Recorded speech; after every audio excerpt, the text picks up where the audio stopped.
In this video, I'm going to show you how to make a member admin in Trello.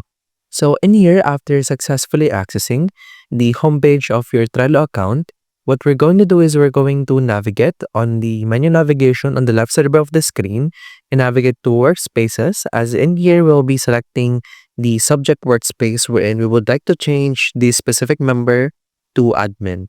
So let's say for this video, we'll be using this Trello workspace for the demonstration. And in here, as you can see a drop-down icon beside this specific workspace. You simply click this, and this will provide you options: boards, members, and settings. Since we're talking about members, let's go to members. And when you click on members, this will then direct you to the complete list of members that are currently inside this specific workspace and has access to the boards that you have to this workspace.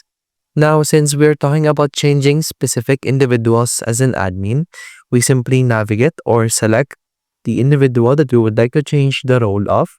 Let's say we're going to use a specific individual in here. And as you can see, we have this column for rows, which is admin or pending.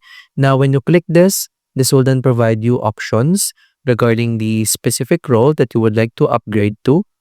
Let's say we're going to go to admin, but currently, since we're talking the basic plan of the Trello, this is now not accessible. However, if you have successfully upgraded to the paid plan of Trello, you will be able to change this onto different options, including the admin, and this specific individual will now have access as an admin to your boards in Trello.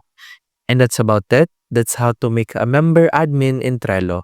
If you have any questions, please let me know down in the comments below, and I'll do my best to help you out.